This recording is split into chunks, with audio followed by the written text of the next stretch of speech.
This is Victoria's chart, and one of the things that is really exciting about this chart is that I think, obviously it's Victoria's. Oh, I'm going to speak directly to you, Victoria, so people can ask questions at the end.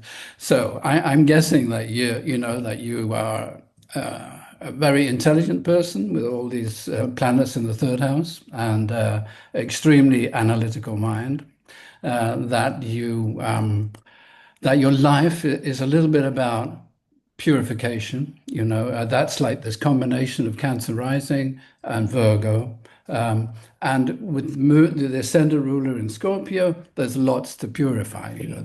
In other words, I think you'll be working in your life with people, maybe guiding them, teaching them, and these people will have problems.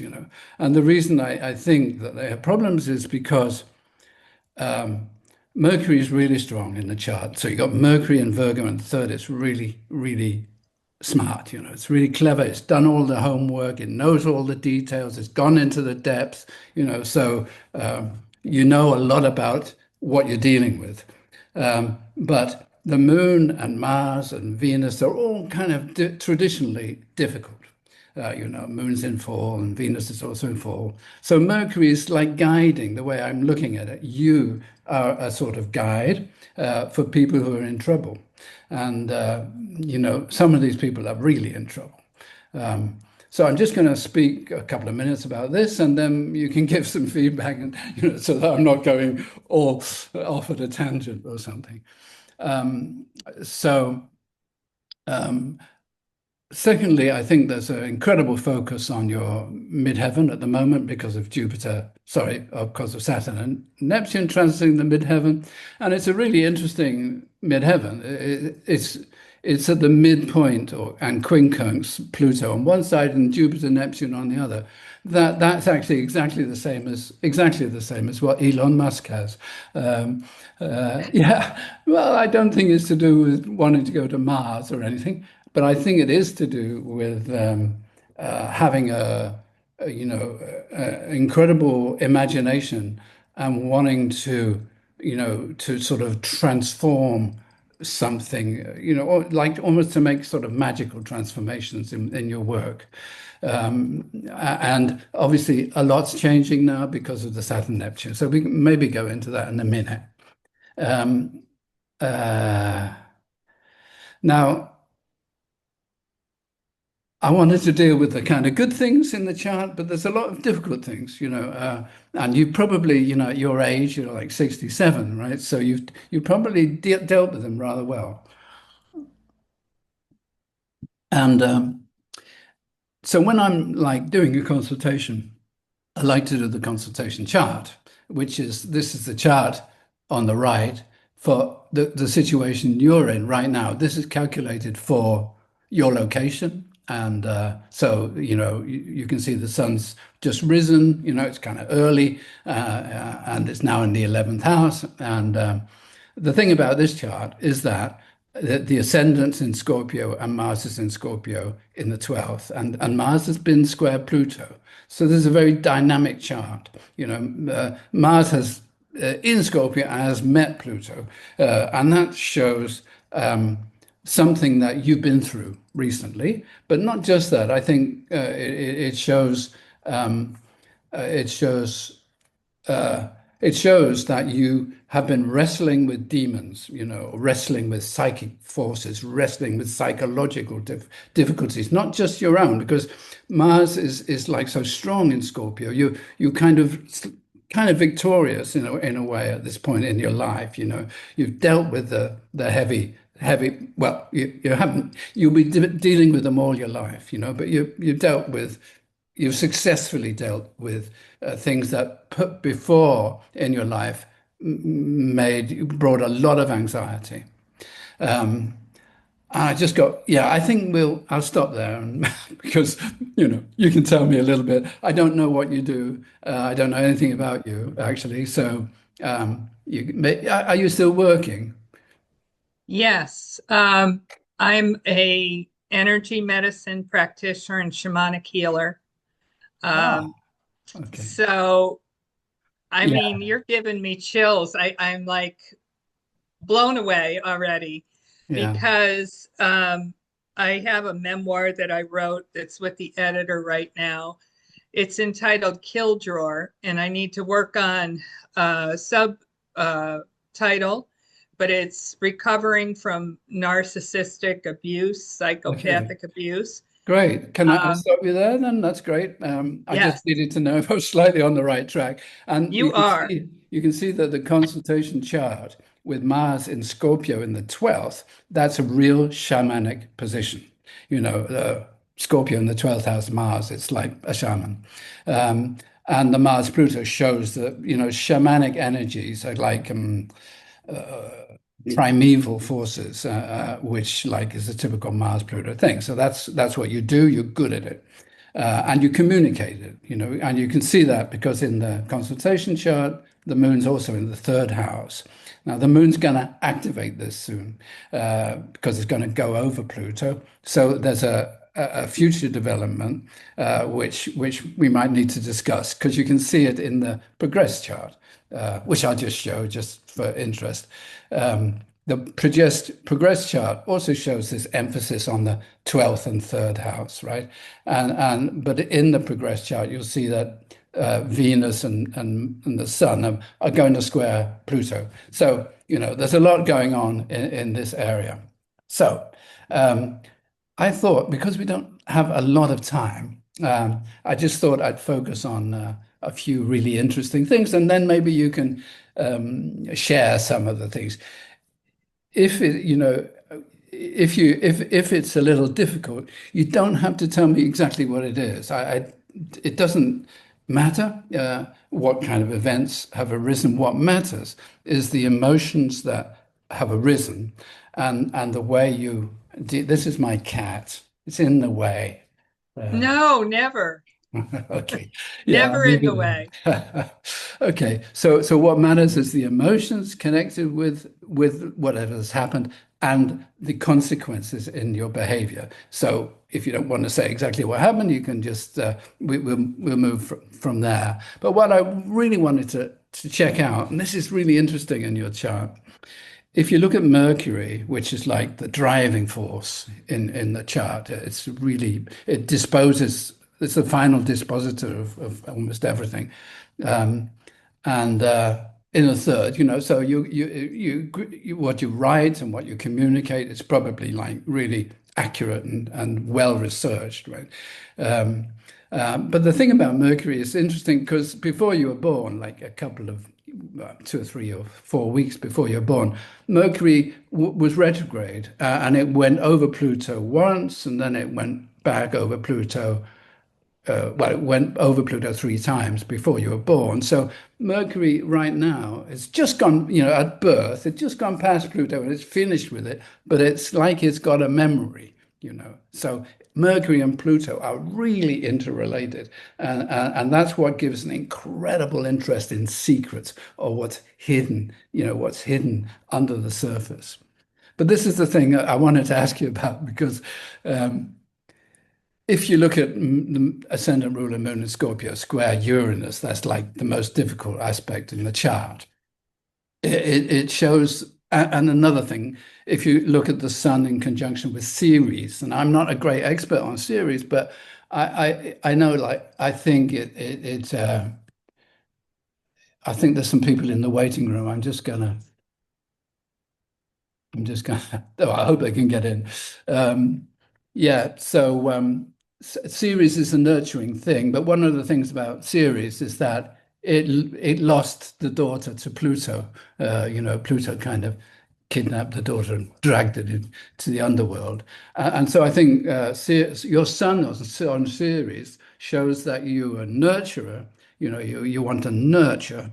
Um, and if you actually look at the consultation chart, you'll see the sun is exactly opposite Ceres. So that's odd, isn't it? I wonder if people are trying to get into the waiting room. Phew, just a minute. I'm going to admit some people.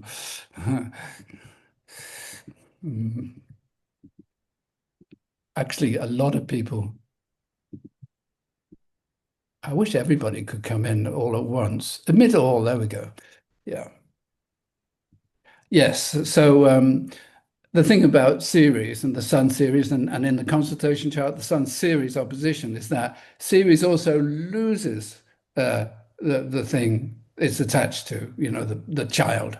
And I'm wondering whether, therefore, in your birth chart, if we go back to that, the moon in Scorpio in the fifth house, square Uranus, shows a sudden kind of separation. Yeah, and I'll get back to that. The other thing I wanted to talk to about is that Mars is really interesting in your chart. Now, I don't know if the Mars Moon there's a reception in some way. I'm not sure if it kind of helps, but I bet Mars is trouble. And Mars progressed, goes exactly square Pluto, and it kind of hovers square Pluto, in this period of late adolescence and early 20s. So I'm thinking, and I thought we might ask you about this. I'm thinking that some I think you have to deal with difficult people, and sometimes with toxic people and toxic men, and power hungry people maybe, and that sort of thing. And I think you're really good at it today. So it's not a problem now, I don't think, but I think it might have been a problem in your late teens and early 20s. Do you know what happened then? Yes. My mother was alcoholic, raging, and very abusive. And I went from that home to my boyfriend and got married at 18 and then divorced at 22.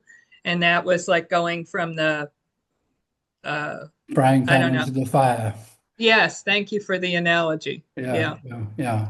So you met Pluto then, you see. Mars square Pluto, it dwelt on that Pluto, and it was a kind of mad period, Mhm. basically, which must have been psychologically exhausting for you, right?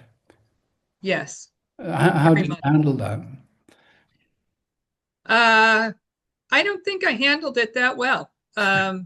That's I all was right. young, You're not supposed to handle it that well. I was young and I was reactive.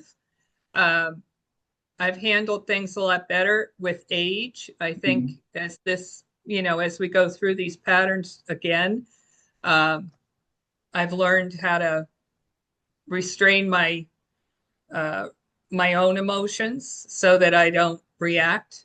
So I'm thinking, oh, your own emotions.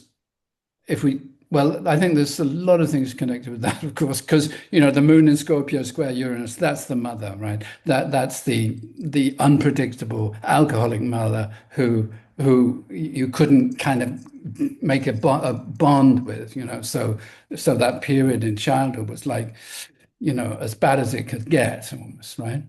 Right. Um, so, what was I going to say about this?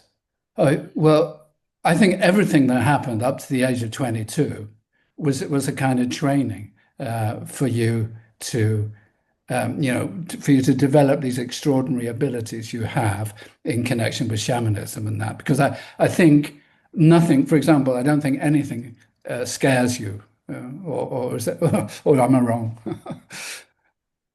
No, yeah, I think you're right. Yeah. Yeah, I've kind of seen a lot. And in later years, I had other experiences, hence the book, and hence the reason why I went into shamanism to try and Yeah, exactly. develop myself and Mm. heal myself so Yeah, that I could deal with the issues I was confronted with. yeah.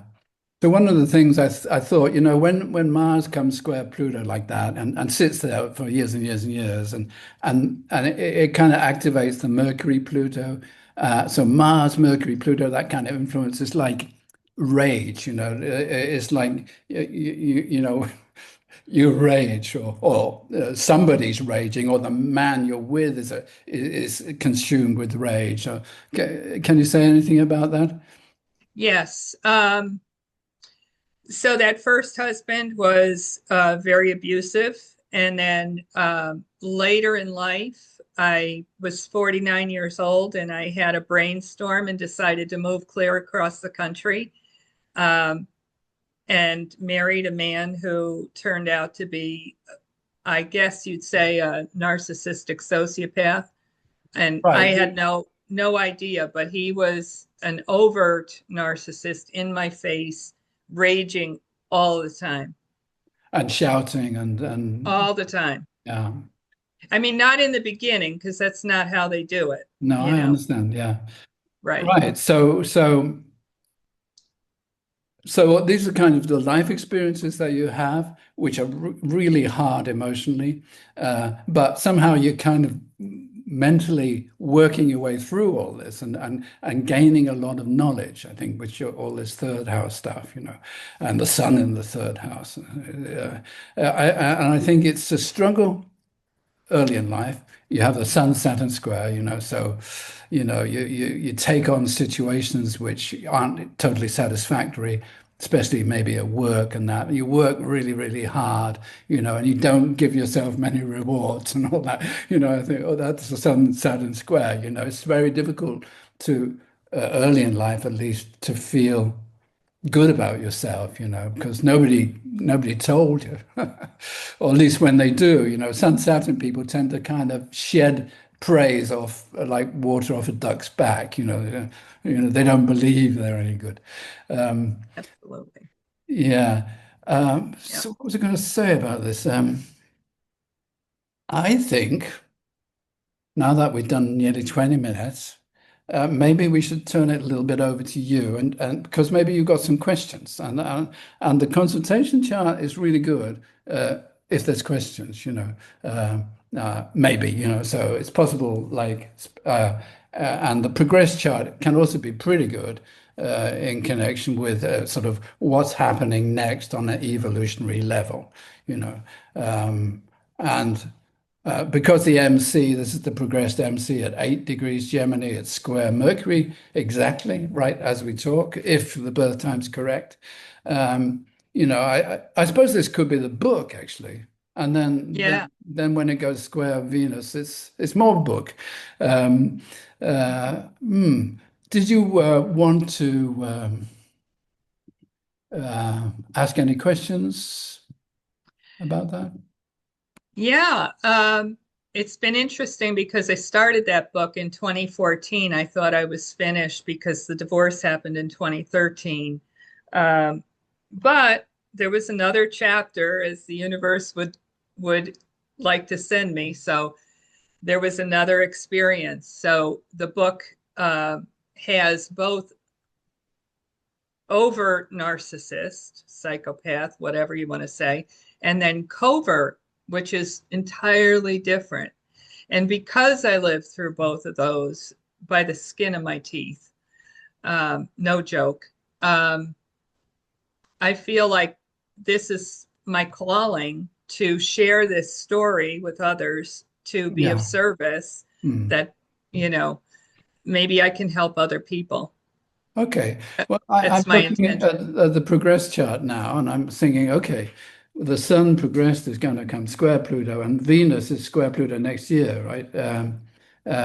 So it could be all these things you're writing about, all these memories, and all these stories, that they might be quite hard actually for you to deal with.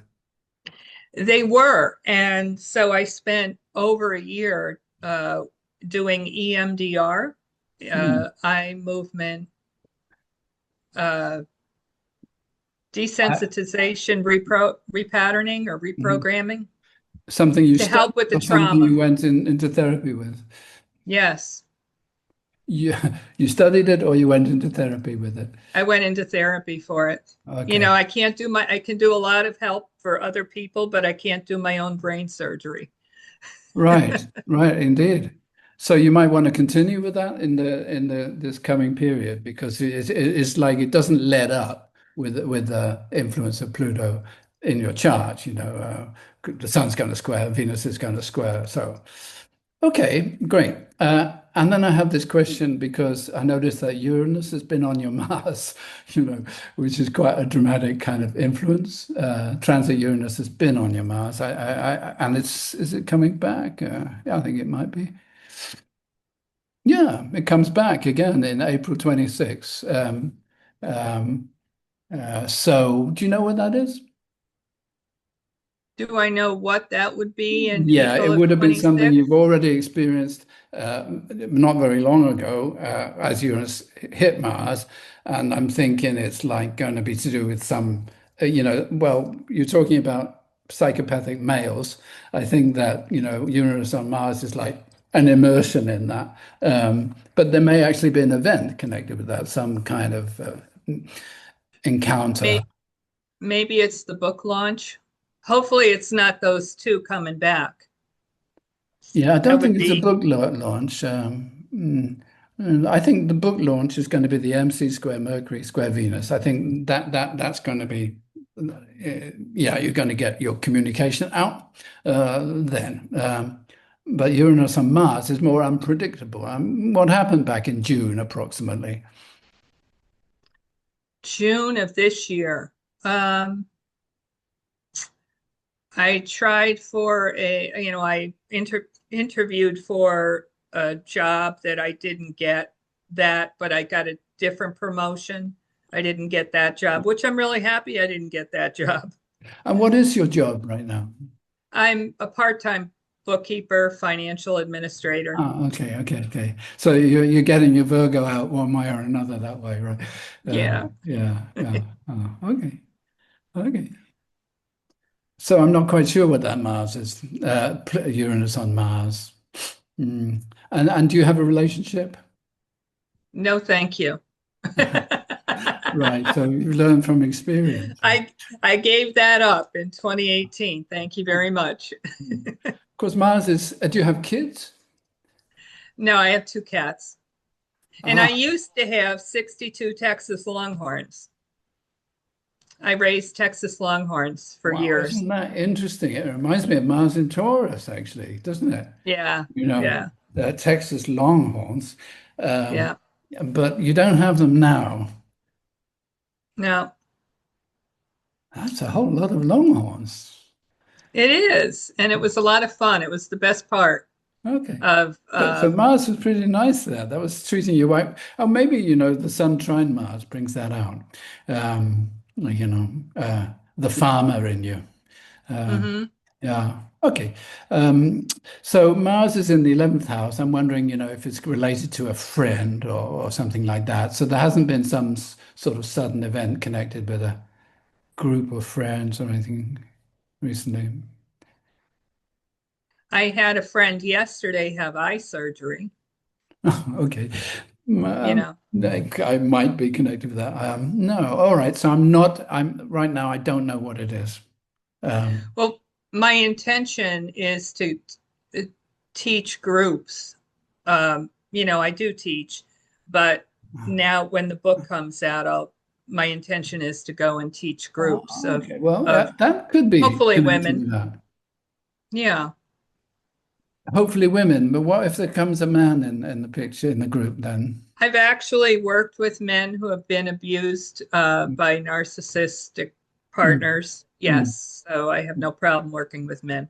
No, uh, because Uranus on Mars in the 11th would be good for working with men, I'm guessing. And it's certainly good for working with groups. And it's going to activate, basically, if you look at the horary chart or the consultation chart, you can see that the moon's going to come on Pluto and then square Mars. That's what's going to happen. It's going to happen tonight, actually, but when you make a consultation chart, it's converted into sort of like a period in the future. So you're sort of looking about something over the next few months where Mars Pluto is going to get activated. But this could be to do with teaching groups. So Moon on Pluto in the third in Aquarius is like teaching groups, isn't it? Hey, Yeah. I mean that beautiful. sound realistic for you that you could do it within about 4, 5, 6 months. Yes. Yeah. That's actually my goal. Yeah. So I think Yeah. when you do that, there's going to be a sort of problem before it happens, before you do it. I think it can be successful, uh, but maybe you just have to deal with anxiety connected with doing it. Do you think you would that like I have? Yes. Yes. I believe that'll be the case. Right. So if you get a Yeah. bit anxious, right, you just have to use all these resources that you've got. I think that you have these fearlessness, right? Um, but you might be a bit anxious about the process. Yes. That Mm. would be typical. Yeah. Okay. Great. And do you have any other questions? I mean, I've only dealt with a small area really in your chart, but Well, I'm just so impressed because, in the past, I've had my chart read and you've brought out things or identified things that I've not heard before. oh, that's good. So I want to thank you for that. Right. I don't know if you're going to hang on in because I'm going to try and open for questions. I'm not sure if I'm going to be able to see them or I'll open my chat. So if you're around, you can help answer them. But the questions are going to be directed to me. Okay. Show chat. Show chat. Um, okay. I'm going to write any questions. I might unmute people actually, and let's see what happens there. Um, um, so excuse me, everybody, because I'm new at this. Um, I'm going to try and unmute people. Let me see how I do this. Mhm. Uh, okay. No. Uh,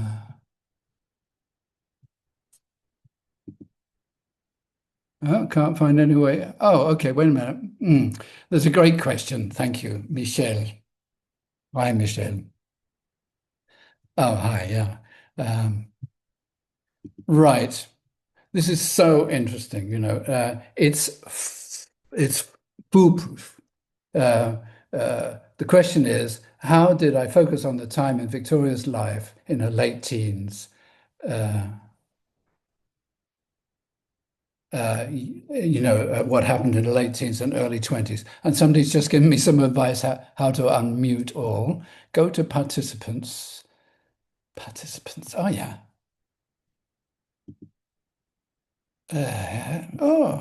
Mute all. Uh, I'm going to ask all to unmute, but don't say anything yet. Right. Okay. Yes. So the question, how did I identify that period? And as I said, this is fantastic. I'm going back to the birth chart now. Um, what people what is really interesting in progress horoscopes is to follow the Mars, Mercury, and Venus. And if they stop and go retrograde, it's a major turning point in a person's life. Now, if they stop and go retrograde in aspect to a planet, something happens. And so what happened for Victoria is that Mars went from 28 degrees and only up to 2 degrees. Germany, 2 degrees, and then it went retrograde. So it exactly squared Pluto. So what had to happen at that time was a traumatic experience with a man. So she married a man who was a narcissist or something like that. And, it activated the whole Mars, Mercury, Pluto kind of thing, which is like incredible amount of mental pressure. And then Mars goes retrograde. And for the rest of Victoria's life, Mars goes retrograde. So that was a learning experience. Mars goes into Gemini, square Pluto in the third. So it's a learning experience from which she develops, an interest, or she's forced to develop an interest in what's going on, basically. Okay, great. I've got another. I've got another question. Uh, I would like to know when my house will be sold, says somebody. I can't answer that question without going into sort of a horary chart for now. So I'm not going to do that. But there's a question here which says, could I explain the reasoning around Mercury as especially strong in the chart? And well, she's a Virgo. And so Mercury's ruling the planet. Um, Everything else is a bit kind of weak, you know. So Mars is in exile in Taurus, the Moon is in fall in Scorpio, Venus is in fall in Virgo, and Mercury is conjoining Venus. And it's the dispositor, it's the end dispositor of all the other weak planets, and it's strong. So it's dealing with people who have a lot of weaknesses. That's what I'm thinking, you know. I mean, it exposes weaknesses early on with the mother's um, psychological problems, and later on with relationships, you know, with men. That's the final dispositor, and that's why Mercury is really strong.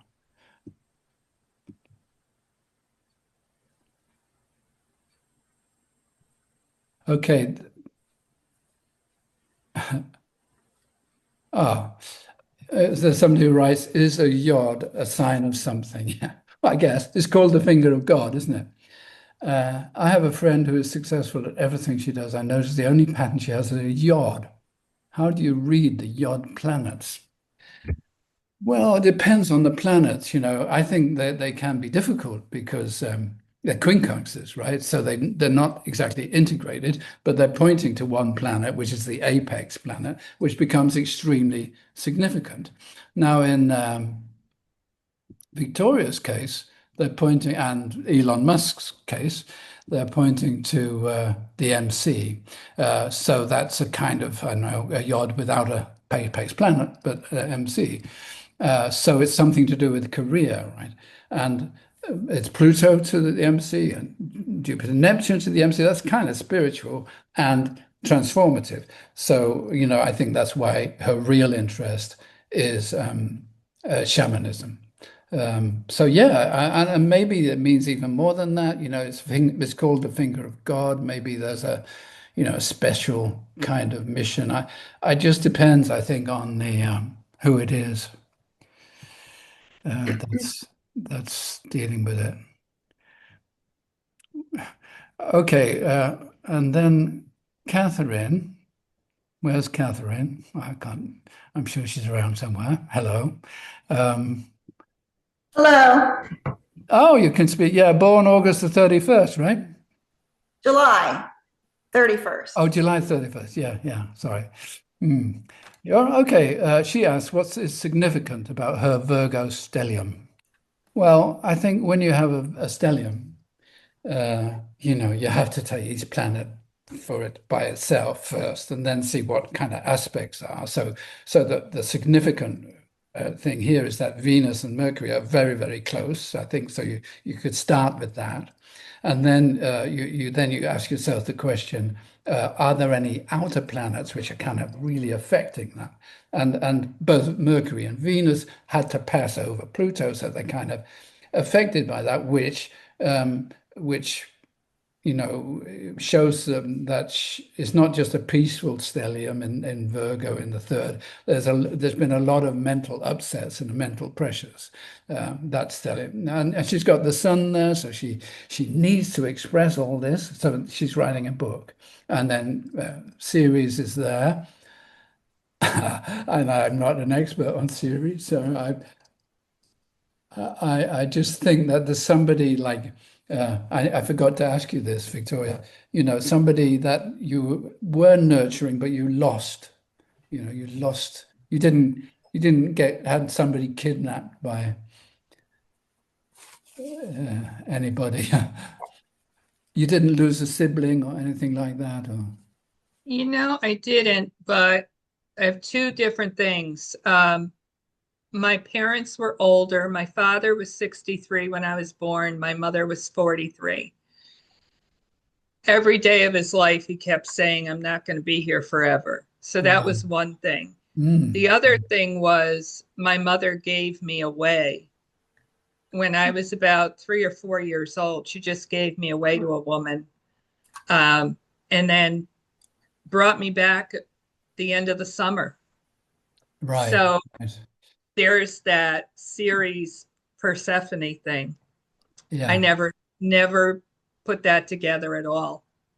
Yeah. Well, yeah, it's a pretty sad story. I'm sure it must have been incredibly difficult at the time, right? But here you are, now an expert um, in psychopaths and shamanism. Okay, I'm still looking at questions again. Let me see. Ta-da. Uh, right. What do the stars have in store for us, all of us, as humanity in the coming times? I suggest you go to my YouTube channel where I do make some predictions about the future. What's happening right now, and you can see it in this consultation chart, is that I'll go straight to the full consultation chart here. Yeah. Is that no? Yeah, this one, yeah.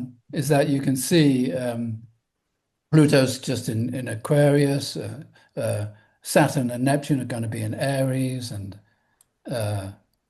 Uranus is in Gemini. This is a whole new phase. That's why you're getting all these, it's a very masculine phase. That's why you're getting all this toxic masculinity in America, where there is a tendency to go that way.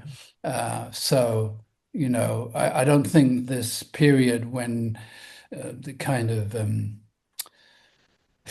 the emphasis on manhood and the de-emphasis on femininity, I don't think that's going to go away for quite some time. So that's just a short answer to all that. Okay. How can we find a follow-up on progressed planets that go retrograde or vice versa? There's no special software for it, no. Yeah, okay. And would I send the recording to email?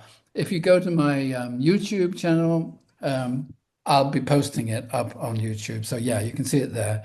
I don't know any software for actually mapping these movements of progressed planets back and forward. You can graph it, with different software. It's quite good. I just look at the ephemeris and just check it from there. Yeah, a few people complain they tried to get in. That's because of my inexperience. And next time, and I'm going to do this on the first Wednesday of every month. So next time I get it right. Adrian, Yeah. I think it's because Zoom has changed and it wanted me to download Zoom Workplace before it would let me in. Good Lord. All right, great. Well, thanks for saying that. And I haven't got any more questions in chat. Is there anyone wants to ask a question with a live voice? With her natal chart, she's Yeah. got the Jupiter and Neptune conjunct the North Node in the 4th. You have. I'm very mean with my aspects, but maybe I shouldn't be. So I'm thinking that the North Node, Oh, it's quite wide, yeah. I would take it sort of a little bit separately. And I'm not sure what it means. I mean, what you would normally interpret this, I guess, Martin Schulman's kind of interpretation is that, that this person, when they try and pursue an independent career, Aries South Node, it's not a totally satisfying thing for them. What really is satisfying is to create a harmonious aspect, harmonious situation at home. I know what it is. This is the longhorn cows. I think it's the kind of. I bet they were they beautiful? They were like big golden retrievers with horns. There you go. So, yes, the Jupiter is conjoining the North Node. I think that is the dream, the ranch, the dream, and that's where happiness lies. So thanks for the question. That's my answer.